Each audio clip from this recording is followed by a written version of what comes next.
I am going to use EcoFlow, just normal water-based water, and this specific one is Timber Brown. It's just because I'm starting off with quite a dark colored leather, so I want dark contrasting lines to show. Okay, so thin little brush there that I'm going to work with, and what you'll see is that I'm not going to take particular care with being very neat. I am going to approach the edge as close as possible, but I'm really not being a big perfectionist here at all. Now, the reason will become quite apparent later on when I show you. So I leave one line that will be natural, one that will be resisted, and then I'm going to do another dark one. So I'm doing every third line. You can put as many color variations in these lines as you like. It does look nice. I sometimes add a red line in between as well, but for now I'm just going to do these 3 lines.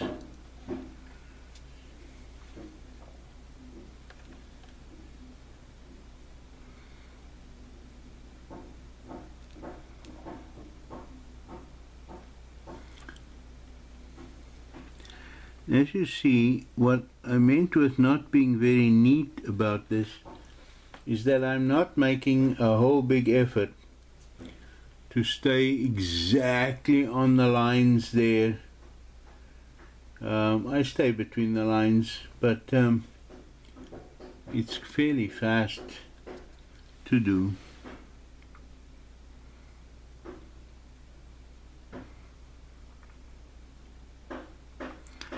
So the big reason why it's not so important that this is very neat is because when I do get to cover this later on with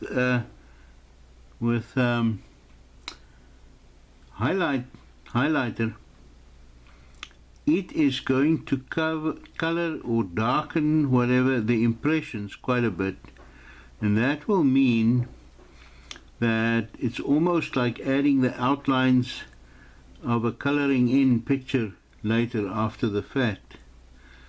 So there's my first session done. That's the darker lines. They will stay darker. And now what I'm going to do is I'm going to use Block Out, which is another EcoFlow product. Come on, focus. Block Out.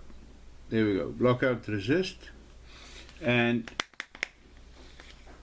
you could also use Super Sheen, but the Block Out does a good job, so I'm going to do that. And I'm going to do the same with that as what I did with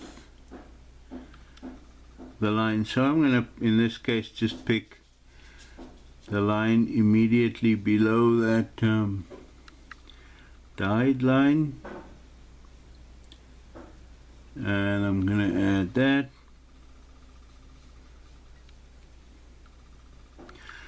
So when I get to adding the highlighter, and you can do this with highlighter or antique finish, but the highlighter, I just like the highlighter. When you add that, then you will see this Block Out will keep the highlighter from changing the color of those lines there.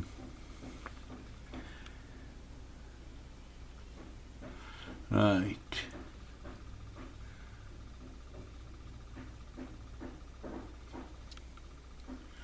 And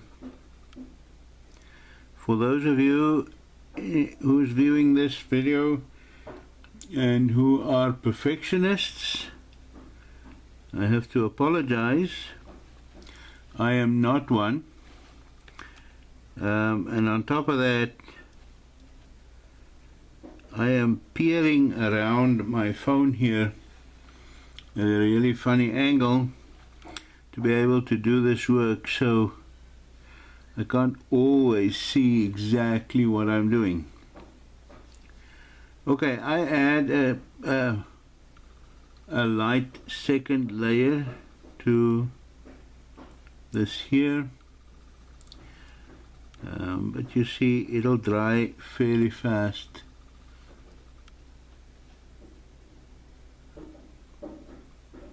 There we go.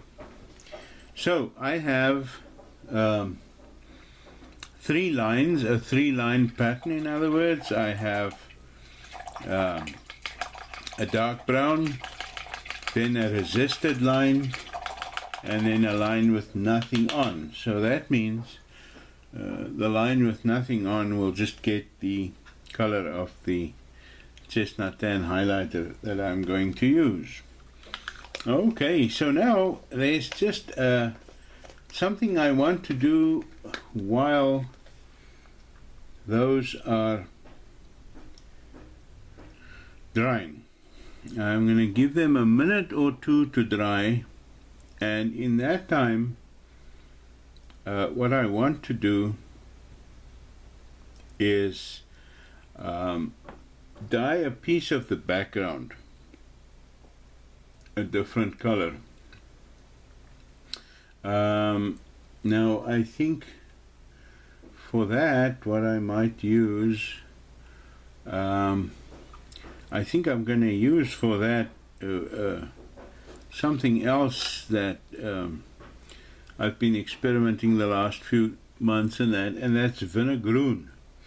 It is a vinegar with iron dissolved in it and reacted to it, and as soon as you touch it to leather, it makes the leather black. Or if, like the solution I have has been around for a long time, few months, so it is not that strong, and it is going to change it to gray. So let me get that.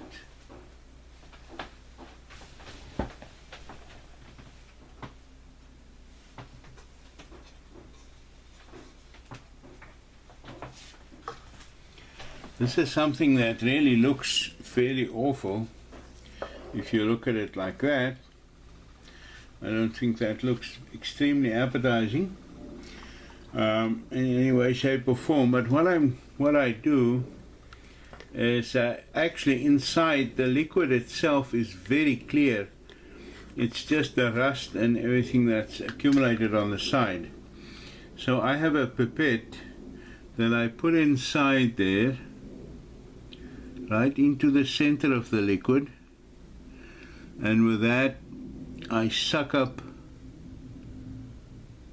enough to play with, put it in an extra little dish on the side, and now I have enough of that Vinegaroon available to play with. Okay, let me close that up. And I'll show you what that looks like.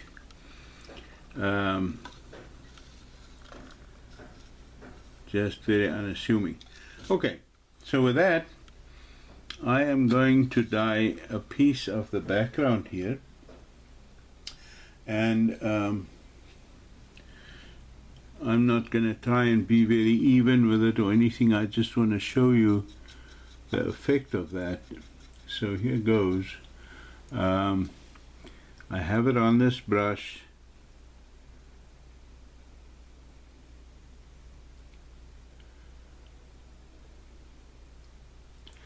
and now I'm going to saturate the area here with it.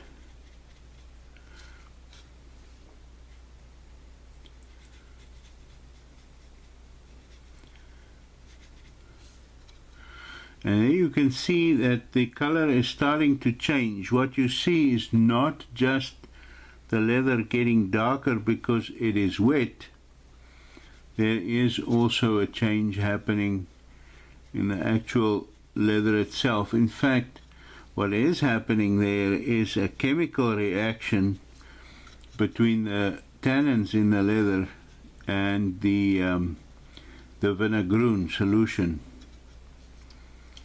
So the more with a weak solution I have, it's been standing for a long time, it actually gives you a beautiful grey on leather. If you have a stronger solution, or if you apply it a lot of it, you will see that it actually goes for a really nice black, even colored black as well. There's a whole lot of information written on various Facebook groups and on the internet about the use of Vinegaroon, so I'm not going to bore you with the whole thing there. You can go and search for that. I have on my www.leatherlearn.com blog article about the Vinegaroon also, if you want to go and look that up. So okay, I'm just going to do that. Now this piece of Vinegaroon colored leather that is really a dark grey going for black, that is also going to be colored by the highlighter.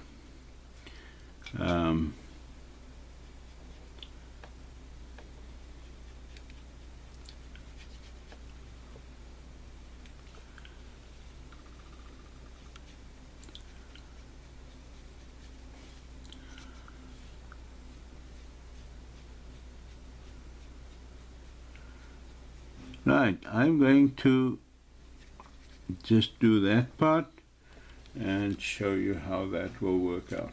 Okay. There we go.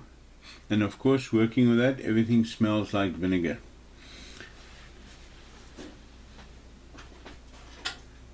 Okay, now the rest of the resisted, or the piece that's going to be resisted, has dried. There's the water-based dye, dark brown, timber brown.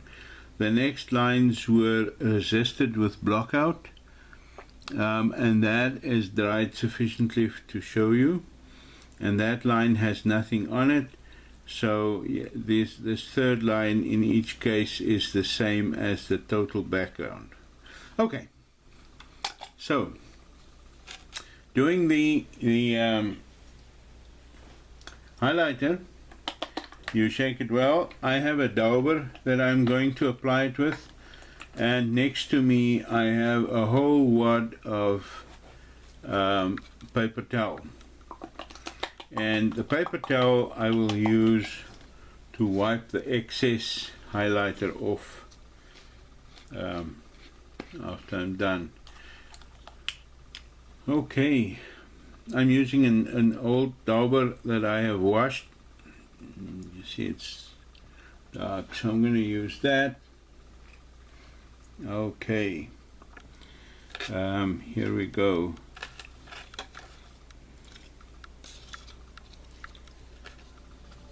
So I wouldn't say speed is of the essence, but it is a nice thing not to waste too much time. I'm going to cover those previous stamping examples of mine too, to show you that. Alright, so you put this highlighter on good and thick. It must have a really easy time going into the impressions everywhere, and you work it in and out. Make sure it's stuck in all the impressions. And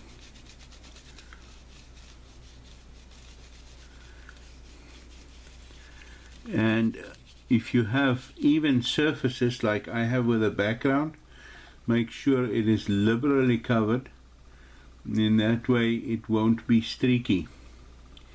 So make sure you put it on thick everywhere. If you have it too thin, it's going to be streaky.